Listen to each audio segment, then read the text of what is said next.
Hello students, mathematics জয় চ্যানেলে সকলকে স্বাগত। আজকের ভিডিও লেকচারে আমি ল্যাগ্রাঞ্জেস মিন ভ্যালু থিওরাম সম্পর্কে আলোচনা করব। প্রথমে আমরা ল্যাগ্রাঞ্জেস থিওরামের যে স্টেটমেন্ট সেটা নিয়ে আলোচনা করব।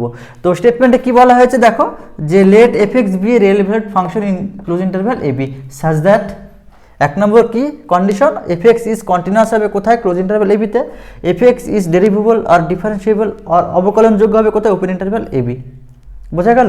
তাহলে এই যে প্রথম দুটো কন্ডিশন কিন্তু রোলস থিওরামও আমরা পড়েছি। রোলস থিওরামের এবং ল্যাগ্রাঞ্জেস মিন ভ্যালু থিওরামের প্রথম দুটো কন্ডিশন কিন্তু সেম হবে, এবং তখন আমরা এ বি এর ভিতরে একটা পয়েন্ট পাবো X equal to C such that F dash C সমান এ বি বিয়োগ এফ এ বাই বি বিয়োগ এ। এটা স্টেটমেন্ট। আমি প্রতিটা টার্ম আমি বুঝিয়ে বলার চেষ্টা করছি। দেখো প্রথমে কি লেখা আছে, F x be a real valued function কোথায়, ক্লোজ ইন্টারভ্যাল এ বিতে। অর্থাৎ এফ এক্স একটা বাস্তব অপেক্ষক হবে, বাস্তব মান দেবে, তাই না? তো এক্স এর ভ্যালু এ বি এর ভিতরে যে কোনো একটা মান নাও, এক্স এর যে কোনো একটা মান নাও, এ বি সহ এ বি এর ভিতরে যে কোনো একটা মান নাও, এফ এক্সে পুট করো, দেখো আমরা রিয়েল মান পাবো। সুতরাং এফ এক্সকে আমরা কি বলবো, রিয়েল ভ্যালুড ফাংশন বলবো। এই ফাংশনটাকে আমরা এইভাবেও লিখতে পারি, F maps close interval A B two আর। এটার অর্থ কি, এখান থেকে তুমি যাই মান নাও না কেন, এফ নিয়মের সাহায্যে আমরা রিয়েল নাম্বার পাবো। ওকে, এবার কন্ডিশনগুলো নিয়ে আলোচনা করছি। প্রথম কন্ডিশন কি, এফ এক্স ইজ কন্টিনিউয়াস। এই ফাংশনটা অলওয়েজ কন্টিনিউয়াস হবে, সন্তত হবে কোথায়, ক্লোজ ইন্টারভ্যাল এ বিতে। কন্টিনিউয়াস কথার অর্থ কি, একটা গ্রাফ হবে। এফ এক্স যে ফাংশন সেটা একটা গ্রাফ হবে, তাই না? কন্টিনিউয়াস হওয়ার অর্থ হলো গ্রাফ হবে। হ্যাঁ, তোমরা রোলস থিওরাম এটা জেনেছো। তো দ্বিতীয় যে কন্ডিশন সেটা কি, f x is derivable in open interval A B. F এক্সটি অবকলনযোগ্য হবে কোথায়, ওপেন ইন্টারভ্যাল এ বিতে। এই যে f x open interval A বিতে ডেরিভেবল হবে, তার জিওমেট্রিক্যাল মিনিং কি, অর্থাৎ এ বি এর ভিতর এভরি পয়েন্টে এফ এক্সে কী পাবো আমরা, ট্যানজেন্ট পাবো, স্পর্শক পাবো। এটা হলো জিওমেট্রিক্যাল মিনিং। আবার বলি আমি, যে এ বি এর মধ্যে প্রত্যেকটা পয়েন্টে গ্রাফের এ এবং বি এর মধ্যবর্তী যে কোনো পয়েন্টে এই গ্রাফের কি পাবো, একটা ট্যানজেন্ট পাবো, তাই তো? প্রত্যেকটা পয়েন্টে আমরা ট্যানজেন্ট পাবো, এটা হলো geometrical meaning. Mathematically f x is derivable, এর ম্যাথমেটিক্যালি মিনিং কি হবে, দেখো এফ এক্সকে তোমরা ডেরিভেটিভ করবে, এফ ড্যাশ এক্স পাবে, এবং যে ফাংশনটা পেলে সেখানে সেখানে এক্সের জায়গায় এ বি এর ভিতরে যে কোনো মান, যে কোনো ভ্যালু পুট করবে, যে কোনো ভ্যালু পুট করবে, দেখবে যে এফ ড্যাশ এক্স এর মান পাচ্ছ, সেটা পজিটিভ হতে পারে, নেগেটিভ হতে পারে, তাই তো? একটা বাস্তব মান তোমরা পাবে, আনডিফাইন্ড মান কিন্তু পাবে না, অসংগত মান কিন্তু পাবে না। যদি সংজ্ঞাত মান পাও তখন এফ এক্সকে আমরা কি বলবো, ডেরিভেবল বলবো। এটা হলো ম্যাথমেটিক্যাল মিনিং, তাই না? তাহলে এফ এক্স ইজ ডেরিভেবল হবে, এর জিওমেট্রিক্যাল মিনিং বললাম, ম্যাথমেটিক্যাল মিনিং বললাম। আমি রিপিট করছি আবার, জিওমেট্রিক্যাল মিনিং কি, এ বি এর ভিতরে প্রত্যেকটা পয়েন্টে আমরা ওই কার্ভে কি পাবো, ট্যানজেন্ট পাবো। আর ম্যাথমেটিক্যাল মিনিং কি, আমরা এফ এক্স থেকে এফ ড্যাশ এক্স বের করবো, সেখানে এ বি এর ভিতর যে কোনো পয়েন্ট আমরা এফ ড্যাশ এক্সে পুট করবো, এক্সের জায়গায় পুট করব, তাহলে আমরা একটা মান পাবো, সেটা পজিটিভ হতে পারে বা নেগেটিভ হতে পারে। যদি একটা বাস্তব মান পাই তাহলে এফ এক্স ডেরিভেবল হবে ইন ওপেন ইন্টারভ্যাল এ বিতে। নিশ্চয় বোঝাতে পেরেছি? যদি এই দুটি কন্ডিশন মেনে চলে তাহলে আমরা এ বি এর ভিতরে, ওপেন ইন্টারভ্যাল এ বি এর ভিতরে একটা point x equal to c পাবো, f x equal to c পাবো, সেটা আমাদের কি দিবে, এফ ড্যাশ সি দিবে, তাই তো? তাহলে এফ ড্যাশ সি সমান কি পাবো আমরা, এফ বি বিয়োগ এফ এ বাই বি বিয়োগ এ। নিশ্চয় বোঝা গেছে? তাহলে আমাদের মনে রাখতে হবে রোলস থিওরামের এবং ল্যাগ্রাঞ্জেস থিওরামের এই দুটো কন্ডিশন সেম। হ্যাঁ, আর রোলস থিওরামে কি ছিল, এফ বি সমান এফ এ হলে এফ ড্যাশ টি সমান 0, তাই না? তাহলে ল্যাগ্রাঞ্জেস থিওরামটা রোলস থিওরাম কখন হবে, যদি এফ বি সমান এফ এ হয়ে যায়। তাহলে এফ বি সমান এফ এ হলে এটা 0 চলে আসছে, এফ ড্যাশ টি সমান 0। বোঝা গেছে তো? আচ্ছা, তাহলে ল্যাগ্রাঞ্জেস থিওরামে এফ বি আর এফ এ সমান হবে না। ওকে, তাহলে ল্যাগ্রাঞ্জেস মিন ভ্যালু থিওরামের যে জিওমেট্রিক্যাল ইন্টারপ্রিটেশন দেব, জিওমেট্রিক্যাল মিনিংটা কি সেটা আমি বলার চেষ্টা করছি।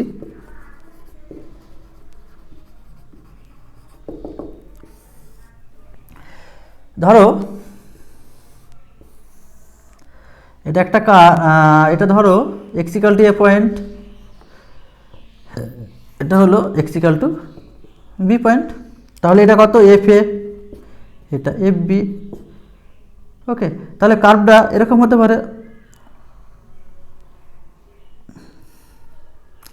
আবার এটা তো এফ এক্স একটা কার্ভ, এটা কার্ভ এফ এক্স। আবার এরকম হতে পারে, এফ এ বড় হতে পারে, X equal to A, X equal to B. তাহলে এটা কত, এফ এ, এটা এফ বি। কার্ভটা এরকম হতে পারে। আবার কার্ভটা এরকম হতে পারে।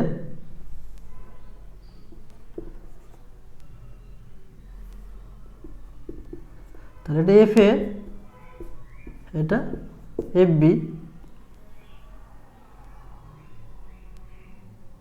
এরকম হতে পারে, তাই না? বোঝা গেল?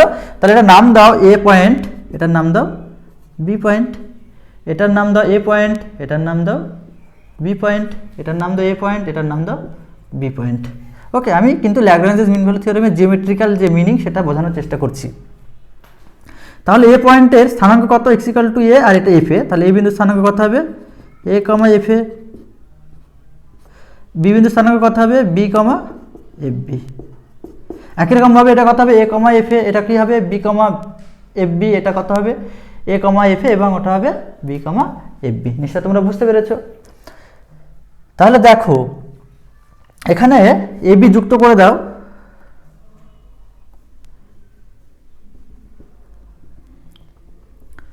এবি যুক্ত করে দাও, তাহলে এবি কি, একটা স্ট্রেট লাইন পেলাম, একটা লাইন পেলাম, তাই না? তাহলে এখানে এবি রেখার নতি বের করো। তো দুটি বিন্দু দেওয়া থাকলে ওই সরলরেখার নতির যে সূত্র সেটা কি, ওয়াই টু বিয়োগ ওয়াই ওয়ান বা এক্স টু বিয়োগ এক্স ওয়ান। তাহলে এটা এক্স ওয়ান, এটা ওয়াই ওয়ান, এটা এক্স টু, এটা ওয়াই টু। তাহলে কি হবে, ওয়াই টু বিয়োগ Y one by X two বিয়োগ এক্স ওয়ান। ওকে, একই রকমভাবে এবি যদি যুক্ত করো, তাহলে এখানেও এবি এর নতি কিন্তু একই পাবে। আবার এখানে যদি এবি যুক্ত করো, তাহলে কিন্তু এবি এর নতি এবি বিয়োগ এফ এ বাই বি বিয়োগ এ পাবে।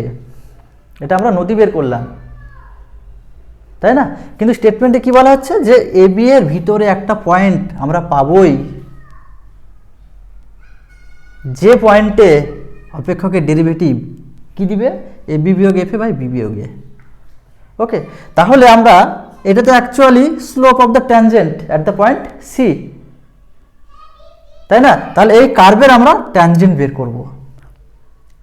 তাহলে এই কার্ভের ওপর এই যে এবি এর মধ্যবর্তীতে অসংখ্য পয়েন্ট আছে, প্রত্যেক পয়েন্টে কি একটা করে ট্যানজেন্ট পাবো, কিন্তু এমন একটা ট্যানজেন্ট আমরা পাবো যেটা এবি রেখার সমান্তরাল হবে। এই কার্ভের ক্ষেত্রে কিন্তু আমরা একটাই প্যারালাল স্ট্রেট লাইন পাবো, এর সমান্তরাল সরলরেখা একটা পাবো, কিন্তু অনেক কার্ভের ক্ষেত্রে সেটা একাধিকও হতে পারে, কিন্তু মিনিমাম একটি স্ট্রেট লাইন বা একটা ট্যানজেন্ট পাবোই যেটা এবি রেখার সমান্তরাল। যেমন এখানে যদি একটা পয়েন্টে যদি তোমরা ট্যানজেন্ট অঙ্কন করো, দেখো তাহলে কি হচ্ছে, এবি রেখার সমান্তরাল হচ্ছে, তাই না? তাহলে এই বিন্দুটা কি দিচ্ছে আমাদের, X equal to C point দিচ্ছে, তাই না? এক্স ইকুয়াল টু সি পয়েন্টের করেসপন্ডিংয়ে আমরা এই কার্ভের উপর একটা ট্যানজেন্ট অঙ্কন করলাম যেটা এবি রেখার সমান্তরাল, তাই তো? তাহলে এই যে ট্যানজেন্ট এবং এবি রেখা পরস্পর কি প্যারালাল, তাহলে দুটি সরলরেখা প্যারালাল হওয়ার শর্তে কি তাদের নতি ইকুয়াল হবে। অর্থাৎ এই বিন্দুতে আমরা যে ট্যানজেন্ট অঙ্কন করলাম তার স্লোপ কি, তার নতি কি, এফ ড্যাশ সি। ভালো করে বুঝো, তাই না? এক্স ইকুয়াল টু সি বিন্দুর করেসপন্ডিং এই গ্রাফের ওপর এই পয়েন্ট আমরা পেলাম, সেই পয়েন্ট আমরা একটা ট্যানজেন্ট অঙ্কন করলাম, এবং ওই ট্যানজেন্টের যে স্লোপ বা নতি সেটা কি, এফ ড্যাশ সি আমরা পেয়ে গেলাম। আবার এই ট্যানজেন্ট এবং এই সরলরেখাটা প্যারালাল সমান্তরাল, তাহলে দুটি রেখার নতি কি হবে, সমান হবে। এই ট্যানজেন্ট বা এই সরলরেখার নতি এফ ড্যাশ সি, আবার এবি রেখার নতি কত, এ বি বিয়োগ এফ এ বাই বি বিয়োগ এ। তাহলে সমান করে দাও, তাহলে এফ ড্যাশ সি সমান কত হলো, এ বি বিয়োগ এফ এ বাই বি বিয়োগ এ। ল্যাগ্রাঞ্জেস থিওরেম আমি প্রমাণ করে দিলাম স্টেটমেন্টটা। হ্যাঁ, তাহলে এটার ক্ষেত্রেও তাই, আমরা এখানে এমন একটা পয়েন্ট পাবো যে পয়েন্টে আমরা যদি ট্যানজেন্ট অঙ্কন করি, তাহলে সেটা এবি রেখার সমান্তরাল এবং করসপন্ডিং আমরা কি পাচ্ছি, X equal to C point পাচ্ছি। আবার এখানে দেখো এমন একটা পয়েন্ট আমরা পাবো, এখানে এমন একটা পয়েন্ট পাচ্ছি যে বিন্দুতে ট্যানজেন্ট আমি যদি অঙ্কন করি তাহলে এবি রেখার সমান্তরাল পাচ্ছি। আবার এখানে এমন একটা পয়েন্ট পাবো যেখানে আমরা ট্যানজেন্ট অঙ্কন করলে এবি রেখার সমান্তরাল পাচ্ছি। নিশ্চয়ই তোমরা বুঝতে পেরেছো মিন ভ্যালু থিওরেম, সেটা স্টেটমেন্টটা আবার রিপিট করছি আমি। এফএক্স কি হবে, একটা রিয়েল ভ্যালুড ফাংশন হবে সাজ দ্যাট, মানে সেটা কোথায় হবে, close interval এবিতে, such that এফএক্সকে continuous হতে হবে ইন ক্লোজ ইন্টারভ্যাল এবিতে, এফএক্সকে ডেরিভেবল আর ডিফারেন্সিয়েবল আর অবকলনযোগ্য হতে হবে কোথায়, ওপেন ইন্টারভ্যাল এবিতে। তখন আমরা ওপেন ইন্টারভ্যাল এবি এর ভিতরে এমন একটা পয়েন্ট পাবো এক্স ইকুয়াল টু সি, সেটা কি দিবে, এফ ড্যাশ সি। তাহলে ওই পয়েন্টে আমরা ওই কার্ভের উপর ট্যানজেন্টের নতি পাবো, কি সেটা এফ ড্যাশ সি, সেটা কি দিবে আমাদের এফ বি বিয়োগ এফ এ বাই বি বিয়োগ এ, এটা মনে রাখতে হবে। এবং সি এর যে মানটা বেরোবে সেটা কিন্তু সবসময় এ বি এর ভিতরে থাকতে হবে, এবং তার যে জিওমেট্রিক্যাল মিনিং নিশ্চয় তোমরা বুঝতে পেরেছো।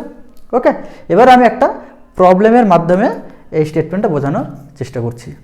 তাহলে প্রবলেম দেখো যে আমাদের কি ভেরিফাই করতে বলছে, Lagrange's mean value theorem close interval 1 2 তে কোন ফাংশনের ক্ষেত্রে এফ এক্স সমান এক্স কিউব যোগ 3x স্কয়ার যোগ 2x যোগ 1। ওকে, তাহলে ল্যাগ্রাঞ্জেস মিন ভ্যালু থিওরেমের স্টেটমেন্টগুলো নিশ্চয়ই তোমাদের মনে আছে। তো প্রথম আমরা কন্ডিশনটা স্যাটিসফাই করাবো 1 নম্বর। দেখো প্রথমে কি দেখাতে হবে, এফ এক্স ইজ কন্টিনিউয়াস, তাই না। ওকে, তাহলে আমরা এফ এক্সটা কি, একটা পলিনোমিয়াল ইকুয়েশন, আর পলিনোমিয়াল ইকুয়েশন হওয়া মানেই যে কোনো পয়েন্টে যে কোনো ইন্টারভ্যালে কী হবে, সেটা সন্তত হবে, কন্টিনিউয়াস হবে, তাই না। তাহলে কি লিখবো, যেহেতু এফ এক্স অপেক্ষকটি বহুপদী অপেক্ষক, অতএব এফ এক্স অপেক্ষকটি কী হবে, সন্তত হবে বা কন্টিনিউয়াস হবে ইন কোথায়, ক্লোজ ইন্টারভ্যাল এবিতে। ওকে, আমাকে প্রমাণ করার দরকার নেই কোনো একটা পয়েন্টে অপেক্ষকটি সন্তত, সেটা প্রমাণ করে দেখানোর দরকার নেই। আমরা ফাংশনটা দেখব এবং সেটা আইডেন্টিফাই করব সেটা কি টাইপের ফাংশন, তারপরে আমরা ডাইরেক্ট এটা লিখে দেব। ওকে, এবারে আমরা কি করব, ডেরিভেবল দেখাবো। এফ ড্যাশ এক্স বের করে নাও, কত হবে 3x স্কোয়ার যোগ 6x যোগ 2। এটা একটা পলিনোমিয়াল ইকুয়েশন, ইহা একটি বহুপদী অপেক্ষক। তাহলে এফ ড্যাশ এক্স যদি বহুপদী অপেক্ষক হয় তাহলে এফ এক্স অপেক্ষকটা অবশ্যই অবকলনযোগ্য হবে ওপেন ইন্টারভ্যাল 1 2 তে, তাই তো। তাহলে এখানে প্রথমে ইন্টারভ্যালে এ এবং বি চুজ করে নিতে হবে, তাহলে প্রথমে এ, এটা বি, বোঝা গেল। বা ম্যাথমেটিক্যালি যদি আমি দেখি তাহলে 1 2 এর ভিতরে যে কোনো একটা পয়েন্ট নাও, এখানে পুট করো, দেখো একটা মান পাবে, একটা বাস্তব মান পাবে। দেখো 1 2 এর ভিতরে একটা পয়েন্ট তোমরা নাও 1.5, এখানে পুট করো, দেখো একটা বাস্তব মান পাবে। সুতরাং এফ ড্যাশ এফ এক্স একটি কী হবে, অবকলনযোগ্য বা ডেরিভেবল হবে, তাই না। তাহলে একটি বহুপদী অপেক্ষক আমরা কি লিখতে পারি, অতএব এফ এক্স অপেক্ষকটি অবকলনযোগ্য ইন ওপেন ইন্টারভ্যাল এবি। তাহলে এই দুটো কন্ডিশনস কী করলো, স্যাটিসফাই করলো। তাহলে আমরা কি করব, দেন একটা পয়েন্ট আমরা চুজ করব এক্স ইকুয়াল টু সি, কোথায় আছে সেটা, ওপেন ইন্টারভ্যাল 1 2 তে, এটা 1 2 হবে 1 2 তে, তাই তো। সাজ দ্যাট আমাদের কি দিবে, এফ ড্যাশ সি সমান আমাদের কি বের করতে হবে, অ্যাকচুয়ালি এফ বি, এটা এ এটা বি, তাই তো। এফ বি মানে কত, এফ টু বিয়োগ এফ ওয়ান বাই 2 বিয়োগ 1, একটু সাইডে বের করে নাও। তাহলে এফ টু সমান কত হবে, আমরা এফ এক্সের মানটা পুট করব, এখানে এফ এক্স সমান দেওয়া আছে, এখানে আমরা এফ টু বের করবো। তাহলে এক্সের জায়গায় 2 বসাও, তাহলে এখানেও এক্সের জায়গায় 2 পুট করতে হবে। তাহলে কত হলো, 8 যোগ 12 যোগ 4 যোগ 1, তাহলে 8 আর 12 20 মানে 25। এবং এফ ওয়ান বের করো, 1 যোগ 3 যোগ 2 যোগ 1 8, এখানে মানটা পুট করে দাও। তাহলে এফ টু হলো 25 বিয়োগ 8 বাই 1, সরি এখানে কত হবে, 7 হবে, 3 দিয়ে 5 6 7। তাহলে এখানে মানটা পুট করে দাও। এফ ড্যাশ সি সমান কত, দেখো এফ ড্যাশ এক্স সমান এটা বেরিয়েছে, আমি এক্সের জায়গায় সি পুট করে দাও। তাহলে কত পাবো, এফ ড্যাশ সি সমান 3c স্কোয়ার যোগ 6c যোগ 2 সমান এফ টু সমান কত, 25 বের হলো। এফ ওয়ান সমান কত বের হলো, 7 বাই 1, তাহলে কত হলো 3c² যোগ 6c যোগ 2 বিয়োগ 18, তাই তো? তাহলে কত হচ্ছে 3c² যোগ 6c বিয়োগ 16 ইকুয়াল টু 0। এখান থেকে শ্রীধরাচার্য সূত্র অ্যাপ্লাই করো, -b plus minus root over b² minus 4ac, মানে 12 আর 16 গুণ করো, 12 আর 16 72 আর 12 2 192। ওকে, তাহলে কত হলো b² minus 4ac minus 4 into 3 into minus 16 মানে প্লাস 192/2a মানে 6 সমান -6 প্লাস মাইনাস রুট ওভার 6 2 8 9 3 12 228/6। তাহলে আমরা ক্যালকুলেশন করলে কি পাবো? এখানে আমরা পাবো -1 প্লাস মাইনাস রুট ওভার 19/3। তাহলে দুটো ভ্যালু পেলাম। কি পেলাম? সি এর ভ্যালু দেখো, একটা পেলাম -1 প্লাস রুট ওভার 19/3, আর একটা পেলাম -1 মাইনাস রুট ওভার 19/3। ওকে, তাহলে কোন ভ্যালুটা নেব? দেখো এটা কিন্তু ঋণাত্মক ভ্যালু, কিন্তু সি এর মানটাকে কোথায় থাকতে হবে? ওপেন ইন্টারভ্যাল 1 2 তে, মানে পজিটিভ হতে হবে, 1 এবং 2 এর মধ্যে থাকতে হবে। তাহলে সি সমান -1 মাইনাস রুট ওভার 19/3 ইহা গ্রহণযোগ্য নয়, মানে ওটা আমরা নেব না, গ্রহণযোগ্য নয়, কারণ এটা নট বিলংস টু 1, 2। তাহলে অতএব C equal to -1 plus minus root over 19/3 এটা বিলংস টু ওপেন ইন্টারভ্যাল 1 2। নিশ্চয় বোঝা গেছে? দেখো সি এর মানটা 1 2 এর মধ্যে আছে। ল্যাগ্রাঞ্জের প্রত্যেকটা স্টেটমেন্ট স্যাটিসফাই করলো এবং এফ ড্যাশ সি থেকে আমরা সি এর মান বের করলাম, যেটা ওপেন ইন্টারভ্যাল 1 2 তে অবস্থিত। সুতরাং এই যে ফাংশনটা ল্যাগ্রাঞ্জেস মিন থিওরাম কি করে? মিন ভ্যালু থিওরাম স্যাটিসফাই করে। নিশ্চয় বোঝাতে পেরেছি, তোমরা বুঝতে পেরেছো। তোমরা বাড়িতে কিছু প্রবলেম প্র্যাকটিস করো। তাহলে আজকে এই পর্যন্তই। Thank you.